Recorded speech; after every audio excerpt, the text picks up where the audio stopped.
안녕하십니까. 한빛선교회 고진원 목사입니다. 성경특강 11번째, 오늘 주제는 어쩌다 사태를 이 지경까지 이르게 하셨습니까? 라는 것입니다. 뭐라고요? 어쩌다 사태를 이 지경까지 이르게 하셨습니까? 자, 창조자 하나님은 외로우셔서 함께하기 위한 대상으로 인간을 창조하셨습니다. 그리고 하나님은 선과 악을 아는 실과를 에덴 동산에 두셨고 인간으로 하여금 먹지 말라고 하셨습니다. 먹으면 죽을 것이라고 하셨습니다. 인간은 그 경고를 무시한 채 그 실과를 먹었고 영혼이 죽어 타락한 죄인이 되었습니다. 인간은 하나님의 없는 존재로 여기고 인간이 우주의 주인인 양 제멋대로 살기에 이르렀던 것입니다. 가증한 죄악이 온 세상에 퍼진 것입니다. 세월이 흘러 하늘나라에서 비상대책회의가 열렸습니다. 인간이 죄인이 되어 날뛰고 있으니 사태 수습을 위한 비상대책회의가 열린 것입니다. 하나님이 창조한 인간이 죄인이 되어 하나님이 어디 있어 하면서 방자한 행동을 하고 있으니 어떻게 하면 이 죄인들을 고치고 하나님께로 돌이킬 것인가 하는 대책회의입니다. 방법은 오직 하나, 인간의 죄를 없애야 하는 것인데 결론이 났습니다. 그것은 누군가 인간의 죄를 없이 하려면 죄의 값을 치러야 하고, 그래서 누군가 인간 세상으로 내려가 인간의 죄를 짊어지고 대신 죽어줘야 한다는 것입니다. 침묵이 흐르고 마침내 하나님의 아들이 말합니다. 죄가 인간으로 태어나서 죽겠습니다. 자, 바로 이때 이 광경을 지켜보던 한 천사가 혼잣말로 중얼거립니다. 그것은 바로 오늘의 주제입니다. 어쩌자고 하나님의 사태를 이 지경까지 이르게 하셨을까 하는 것입니다. 자, 이 말을 노골적으로 비유한다면 그것은 소 잃고 외양간 고치기입니다. 하나님의 아들이 인간으로 태어나서 인간 대신 죽는다? 어쩔 수 없이 이 사건은 소 잃고 외양간 고치는 격으로 보입니다. 이 속담이 주는 교훈은 자명합니다. 그것은 소를 잃기 전에 미리 외양간을 고쳤어야 한다는 것입니다. 소가 우리를 나갈 수 없도록 미리 외양간을 단단히 막았어야 했다는 것입니다. 자, 어쩌다고 전지전능하신 하나님이 인간으로 하여금 선악과를 먹고 죄악에 빠지도록 내버려 두셨는고 단단히 막지 않고, 그래서 외양간을 뛰쳐나간 소처럼 죄악에 빠진 인간을 살리기 위해 하나님의 아들이 대신 죽어야만 하는가? 자, 어쩌자고 사태를 이 지경에 이르게 하셨는가? 전능하신 하나님이 예수 그리스도의 십자가 사건은 이런 질문을 가능하도록 만듭니다. 어찌하여 전지전능하신 하나님이 사태를 이 지경에까지 이르게 하셨을까 하는 것입니다. 이 지경까지 내버려 놓고 다시 고치려고 아들을 십자가에 못 박아야 하는가 하는 것입니다. 우리는 이 질문을 반드시 해야 합니다. 그저 감사합니다를 말하면 될까요? 그저 예수 그리스도의 십자가 앞에서 눈물을 흘리면 되는 것입니까? 아닙니다. 하나님의 아들이 이 세상에 오셔서 뺨을 맞아가며 채찍에 맞으며 강도의 형들은 십자가에 매달렸습니다. 더구나 예수 그리스도는 실상은 하나님 자신이 아니었습니까? 감사하다는 말이 너무 무모하고 무책임할 지경입니다. 도대체 어떻게 이 지경까지 되었는지 그 내막이 궁금한 것입니다. 정말 진짜로 하나님이 소 잃고 외양간을 고치시려는 걸까요? 전능하신 하나님이 그러시지는 않을 것입니다. 그런 이 사건에 감추어진 전모를 알아야 그리고 나서 감사를 해야 합니다. 그러지 않으면 우리의 감사는 너무나 뻔뻔하고 무책임한 것입니다. 무슨 내막이 있을 것입니다. 하나님에게 피치 못할 어떤 사정이 있을 것입니다. 그래서 어쩔 수 없이 불경스러운 질문을 던져야 합니다. 그 질문은 과연 하나님은 전지전능하신가 하는 것입니다. 이 얼마나 불경스럽습니까? 그러니 신학자든 목사든 선악과에 관한 한 금기사항으로 그냥 덮어두는 것입니다. 자, 전지전능을 전제로 한다면은 논리적 모순이 되어 더 이상 논리적으로 진행을 할 수 없기 때문입니다. 그러니 결국은 인간의 책임으로 귀결시키므로 성경은 사후 약방문이 되고 마는 것입니다. 자, 당연히 두 개의 관점으로 출발해야 합니다. 첫째는 하나님의 속성인 전지전능성을 전제로 한 것으로 인간이 선악과를 먹을 줄 아셨다는 점에서 출발해야 합니다. 자, 먹을 줄 아셨으면 처음부터 두지 말거나 아니면 먹지 못하게 막았어야 합니다. 먹을 것을 아셨으면서 먹으면 죽는다, 그런 경고는 논리적 모순입니다. 이 기막힌 모순의 내막을 밝혀야 합니다. 소 잃고 외양간 고치기는 아니다라는 것입니다. 두 번째는 인간이 먹을 줄을 모르셨다는 경우입니다. 그러나 이 경우는 심각한 문제가 발생하지요. 하나님이 몰랐다고 하면 하나님은 전능성을 상실합니다. 동시에 성경은 전능성을 상실한 사후 약방문이 되는 것입니다. 하나님의 하나님 되심이 성립이 안 되기 때문에 이 경우는 해당이 될 수 없습니다. 그러므로 선악과 사건은 첫 번째 관점인 하나님이 먹을 줄 아셨다는 것으로 출발해야 합니다. 자, 창의성과 상상력을 발휘해야만 합니다. 자, 지나간 메시지에서 선악과의 비밀이란 주제를 다룬 바 있었는데 거기서 하나님의 전지전능성을 적용하여 설명한 바 있습니다. 창조주 하나님의 전능성을 전제로 해서 성경은 기록되기 전에 이미 하나님이 쓰셨다. 그렇다면 선악과 사건은 이미 성경을 기록하기 전에 있었으니까 하나님은 인간이 먹을 줄을 이미 알고 계셨다라고 했습니다. 그리고 선악과의 비밀이란 처음에는 나쁜 것 같지만 나중에는 좋게 되는 것이라고 했습니다. 자, 상상력과 창의력을 발휘해 보시죠. 먹을 줄 미리 아셨으면서 먹으면 죽는다는 경고를 하셨다면 자, 어떻게 창의력을 발휘하겠습니까?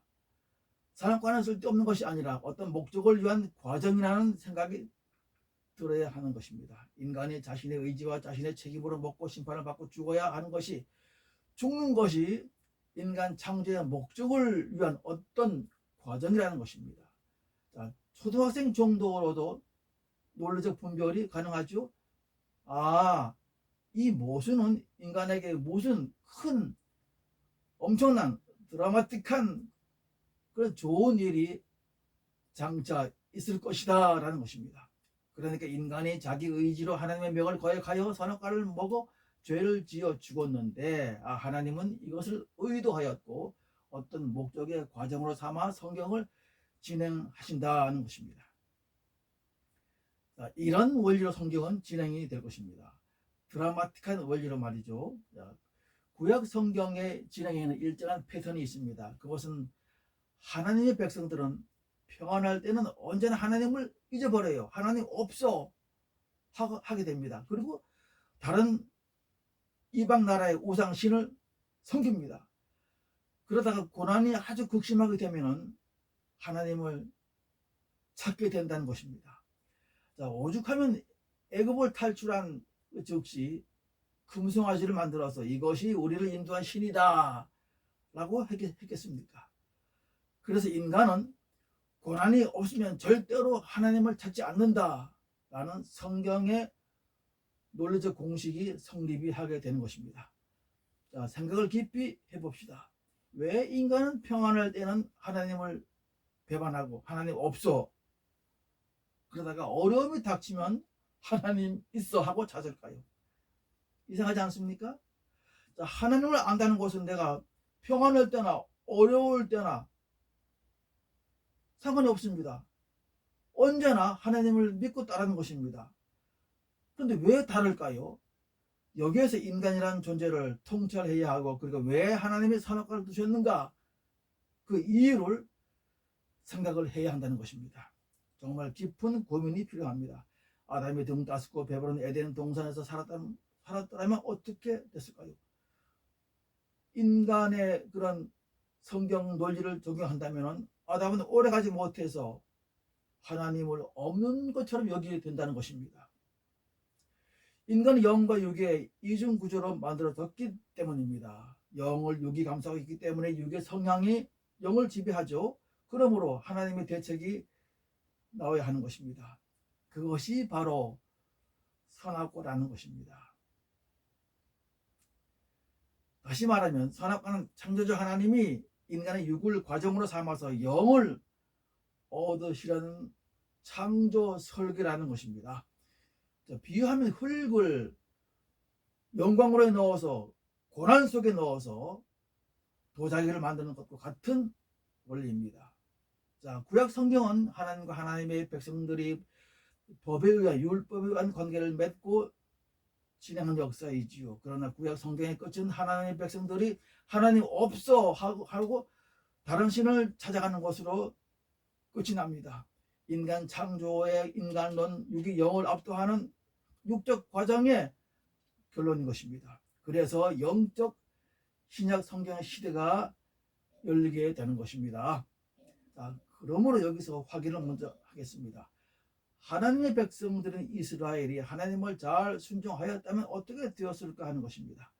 자, 아담이 선악과를 먹지 않고 하나님의 말씀에 잘 순종하였더라면 하는 것과 같은 원리입니다. 아담이 선악과를 먹지 않고 하나님의 명령을 잘 순종하였더라면 성경은 창세기 2장에서 끝이 났을 것입니다.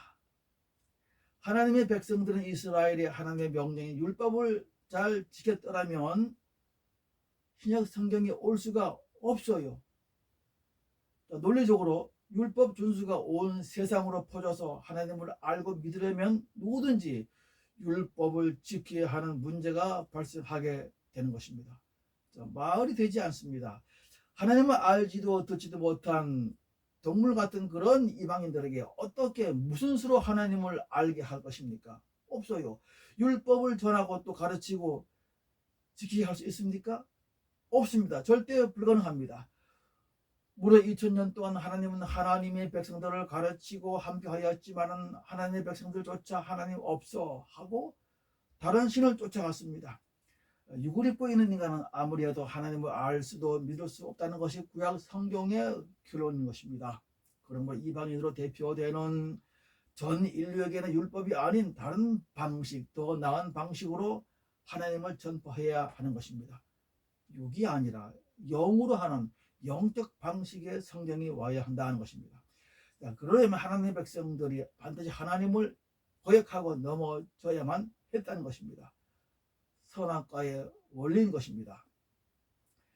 예수 그리스도의 복음이 유대인에서 이방인으로 넘어온 원리를 바울은 성경 로마서 11장에서 말씀하고 있습니다. 11장 32절을 특별히 주목한다면 하나님이 모든 사람을 순종치 아니하는 가운데 가두두심은 모든 사람에게 긍휼을 베풀려 하심이로다 라고 했어요.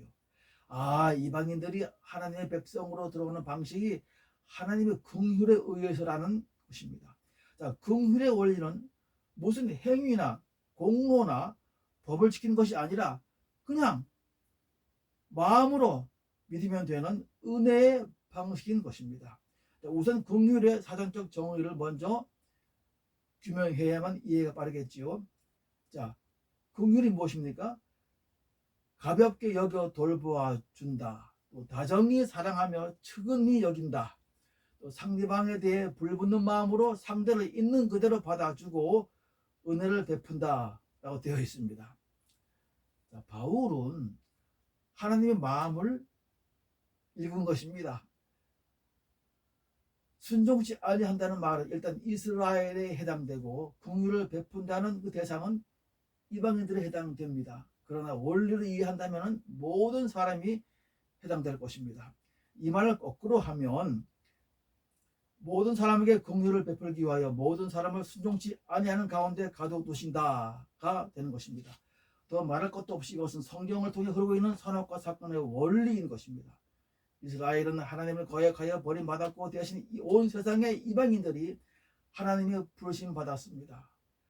이스라엘이 넘어졌기 때문에 이방인들이 세워진 것입니다. 똑같은 원리로 아담이 넘어지지 않았다면 인류에게 하나님의 긍휼이 인류에게 베풀어질 수가 없는 것입니다. 순종치 아니하는 가운데 가둬두신다는 가둬둔다는 말을 주목해 봐야 되겠습니다. 가둬둔다는 말은 이스라엘에서 이방인으로 넘어가는 성경의 역사에 하나님의 의도적인 어떤 목적이 있었다는 것입니다. 마치 이스라엘이 넘어지는 것을 기다렸다는 그런 암시적 표현입니다. 순종하지 아니하여 죄를 지었으면 그 상태를 가두지 말고 빨리 돌이켜 순종하도록 만들어야 합니다. 좋으신 하나님 아니십니까? 그런데 그 반대로 죄의 상태로 가둬둔다는 것은 하나님 자신이 더 이상 자신을 사람들에게 나타내지 않으므로 얼굴을 돌리심으로 그들이 돌아올 수 없도록 의도적으로 상황을 내버려 둔다는 의미가 되는 것입니다. 왜 그러실까요? 긍휼을 베풀기 위해서라는 것입니다. 그러므로 유대인이 넘어져야 긍휼을 베푸시는 신약의 계시가 오듯이 아담이 넘어져야 온 인류에게 긍휼이 베풀어지게 되는 것입니다. 자, 직접 하나님의 음성을 들어보겠습니다. 구약성경 이사야 6장 8에서 10절 말씀. 내가 또 주의 목소리를 들은 적 이르시되 내가 누구를 보내며 누가 우리를 위하여 갈고 그때 내가 가로되 내가 여기 있나이다 나를 보내소서. 여호와께서 가라사대 가서 이 백성에게 이르기를 너희가 듣기는 들어도 깨닫지 못할 것이요 보기는 보아도 알지 못하리라 하여 이 백성의 마음을 둔하게 하며 그 귀가 막히고 눈이 감기게 하라. 염려컨대 그들이 눈으로 보고 귀로 듣고 마음으로 깨닫고 다시 돌아와서 고침을 받을까 하더라. 자, 이사야가 선지자로 활동하던 시대는 암흑의 시대였습니다. 그러니 하나님은 하나님의 백성인 이스라엘이 하나님을 알지 못하고 죄악을 행하던 시대였습니다. 그러니 하나님은 선지자를 세워서 백성들에게 보내려는 것입니다. 하나님에게로 돌아오게 하기 위함이 아니겠습니까? 자, 그런데 이상한 상황이 벌어집니다. 자, 선지자를 보내어 죄 많은 백성들에게 하나님을 깨닫게 하고 하나님에게 돌이키게 해야 하는데 오히려 그 반대로 하라는 것입니다. 백성의 마음을 둔하게 하고 귀가 막히게 하고 눈이 감기게 하라는 것입니다. 그래서 백성들이 하나님 자신에게로 돌아오지 못하게 하라는 것입니다. 즉 죄의 상태를 그대로 가지고 있게 하라는 것입니다. 왜 그리 하셨을까요? 깨닫고 돌아와 고침을 받을까 염려한다는 말에서 하나님이 적극적으로 무엇인가 커다란 이벤트를 준비하고 계시다는 암시를 받게 됩니다. 아직은 알면 안 되는, 아직은 깨달으면 안 되는 그 무엇인가를 준비하고 있다는 것입니다. 자, 아직은 하나님이 계획하신 이벤트가 하나님의 마음에 있는 상태에서 예수께서 이 땅에 오셨고 자, 천국을 전파하시는데 유명한 비유가 있죠. 씨를 뿌리는 비유로 천국을 설명하십니다. 자, 제자들이 답답해서 어찌하여 비유로 하냐 묻습니다. 이때 예수께서 대답하시는 말씀이 바로 이사야 6장 9장 10절을 인용하는 것입니다. 6장 9절 10절. 씨를 뿌리는 것으로 천국을 비유하는 이유는 사람들이 듣고 깨닫지 못하게 하기 위함이다라는 것입니다. 자, 사람들이 모두 천국을 깨닫고 돌이키게 되면 좋은 것이 아닙니까? 왜 그러셨을까요? 자, 하나님도 그러셨고 또 예수님도 그렇습니다. 답은 오직 하나입니다. 바울의 해석에 의하면 긍휼을 베푸실 때까지 그때까지 죄의 상태로 무지의 상태로 가두어야 하기 때문입니다. 자, 이제 희생과 교육을 할 때가 왔습니다.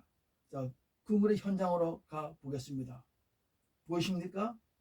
보이십니까?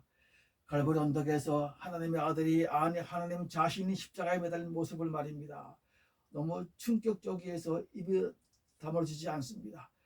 그 자리에 선처럼 몇 날 며칠을 서 있어도 무슨 말 할 수가 없어요. 이러려고 인간을 창조하셨단 말입니까? 인간 죄 때문이라면 이러려고 선악과를 두셨단 말입니까? 이 장면이 너무 기막히고 엄청나서 그 원인이 선악과를 먹은 인간의 죄 때문이라고는 도저히 생각할 수가 없는 것입니다.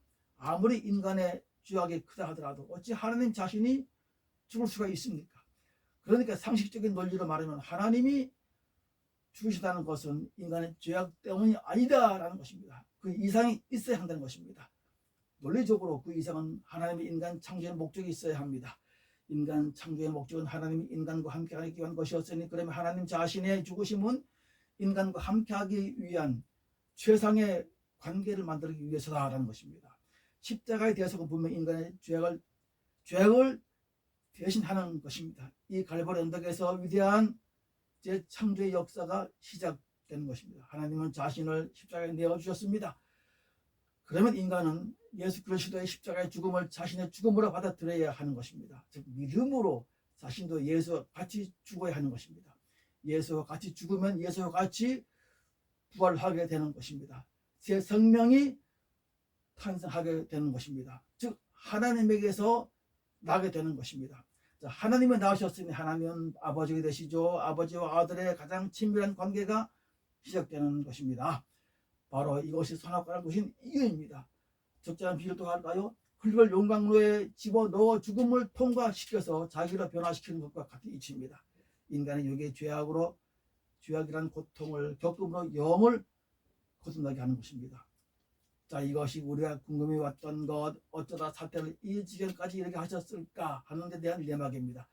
인간 창조의 시작부터 인간을 순종하지 않은 죄 가운데 가셔두셨고 성경의 역사를 진행시키셨고 때가 되어 마침내 하나님 자신의 예수 그리스도로 오셔서 단번에 십자가를 주신 것입니다. 용서와 사랑이라는 단어 자체가 무익할 정도입니다. 너무나 위대하고 드라마틱한 반전입니다. 세상에 어느 누가 이런 소설을 쓰겠습니까? 인간의 머리로는 상상할 수가 없어요. 이제 내막을 알았으니 속이 시원하십니까? 자, 먹구름처럼 인간의 뇌리에 자리 잡던 원죄에 대한 항변과 의심이 눈 녹듯이 사라졌습니다. 아, 이런 하나님이셨구나. 나를 이렇게 사랑하셨구나. 비로소 예수 그리스도 십자가의 죽음이 나를 얻기 위한 하나님의 용서와 사랑이라는 것이 생생하게 느껴지십니까? 자, 이제 속이 시원해졌습니다.